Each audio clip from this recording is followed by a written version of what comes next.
ಮಾಡಬೇಕಾಗ್ಯದ. ಆದರೆ ಅವ್ರ ವೈಯಕ್ತಿಕ ವಿಷಯದ ಏನು ನಡೆದ ಘಟನೆ ಬಗ್ಗೆ ನಾವು ಇಲ್ಲಿ ಅದನ್ನು ಮಾತಾಡದೇ ಇರೋದೇ ಭಾಳ ಉತ್ತಮ. ನಡೀತಾನೆ ಎಲ್ಲರ ಜೀವನದಲ್ಲೇ. ಅದರಿಂದ ಇಂಪಾರ್ಟೆಂಟ್ ಅಂತಪ್ಪ ಅಂತಂದ್ರೆ ಮೇಟಿ ಅವ್ರಿಗೆ ಕೊಟ್ಟಂಥ ಕೊಡುಗೆಗಳು ನಾವು ಭಾಗದಲ್ಲೇ ಏನು ಕೆಲಸ ಮಾಡಿದರು. ಸುಮ್ಮನೆ ಒಬ್ಬರನ್ನ ಆಯ್ಕೆ ಮಾಡಲಿಕ್ಕೆ ಸಾಧ್ಯ ಇಲ್ಲ. ಅಲ್ಲಿ ಜನ ಆಯ್ಕೆ ಮಾಡಿದಾರಪ್ಪ ಅಂದರೆ ಇವರಲ್ಲಿ ಜನಕ್ಕೆ ಬೇಕಾದಂಥ ಕೆಲಸಗಳನ್ನ ಮಾಡ್ತಾ ಬಂದಿದ್ದಾರೆ. ಜನಸೇವೆ ಮಾಡ್ಕೊಳ್ಳೋ ಜೊತೆಗೆ ತಮ್ಮದೇ ಆದ ವ್ಯಕ್ತಿತ್ವವನ್ನು ಬೆಳೆಸ್ಕೊಂಡು ಬಂದಿದ್ದಾರೆ ಆ ಭಾಗದಲ್ಲೇ. ಜನರು ಇವತ್ತು ಅವರನ್ನು ಭಾಳ ಜನ ಇತ್ತೀಚಿನ ಜನ ವಿಶೇಷವಾಗಿ ಮೇಟಿಯವರ ಒಂದು ವಿಶೇಷವಾದಂತಹ ಜನಸಂಪರ್ಕ ಆಗಿರ್ಬೋದು, ಯಾವ ರೀತಿ ಗೆದ್ದಿರ್ಬೋದು, ಯಾವ ರೀತಿ ಜನಕ್ಕೆ ಹೋಗಿ ಮುಟ್ಟಿರ್ಬೋದು ಅನ್ನೋದು ಸಹಿತ ಒಂದು ಕುತೂಹಲಕರ ಆದ ವಿಷಯ ಆಗ್ಯದ.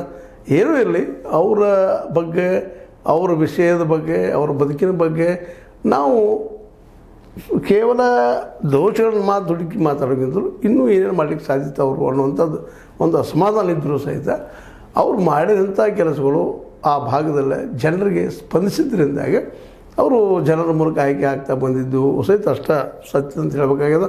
ಏನೋ ಆಗಲಿ, ಇವತ್ತಿನ ಈ ರಾಜಕೀಯದಲ್ಲೇ ಈ ಒಂದು ಇವತ್ತೇನು ನಡೀತಾ ಇದೆ ಇಂಥ ರಾಜಕೀಯದಲ್ಲೇ ಅವರು ಇನ್ನೂ ಜೀವನ ಉಳ್ಕೊಂಡ್ಬಂದಿದ್ದು ಒಂದಿಷ್ಟೇನು ಹೊಂದಾಣಿಕೆ ಮಾಡ್ಕೊಂಡ್ರು ಆಗಿರ್ಬೋದು ಬೇಡ, ಅವರಲ್ಲಿ ಒಂದು ಜನರ ಜೊತೆ ಕೂಡೋ ಜೊತೆಗೆ ತಮ್ಮದೇ ಆದಂಥ ಒಂದು ಲಾಬಿಯನ್ನು ಮಾಡ್ಕೊಂಡು ಬೆಳೆದಂಥ ಒಂದು ವಾತಾವರಣ ಇರ್ಬೋದು. ಏನೂ ಆಗಲಿ, ಸಚಿವರಾಗಿದ್ದಂಥವ್ರು ಒಂದಿಷ್ಟು ಆ ಸಮಯದ ಕೆಲಸ ಮಾಡಿದಂಥವ್ರು ಒಂದಿಷ್ಟು ಕೆಲಸ ಮಾಡೋ ಜೊತೆಗೆ ಒಂದಿಷ್ಟು ಏನಪ್ಪ ಅಂತಂದ್ರೆ ತಪ್ಪುಗಳನ್ನು ಮಾಡಿರ್ಬೋದು. ಒಟ್ಟಾರೆಯಾಗಿ ಇವತ್ತು ನಮ್ಮ ಮಧ್ಯದಲ್ಲಿ ಮೇಟಿ ಅವರಿಲ್ಲ. ಅವ್ರ ಬಗ್ಗೆ ನಾವು ಸಣ್ಣದಾಗಿ ಮಾತಾಡೋಕ್ಕಿಂತ ಅಂಥ ಒಂದು ಸಣ್ಣದಾಗಿ ಇರುತ್ತಿರುವಂಥ ಕುಟುಂಬದಿಂದ ಬಂದಂಥ ಚಿಕ್ಕ ಕುಟುಂಬದಿಂದ ಬಂದಂಥ ಮೇಟಿ ಅವರು 4ನೇ ಕಲಿತರು ಸಹಿತ ಒಂದು ಬೆಂಗಳೂರಿನ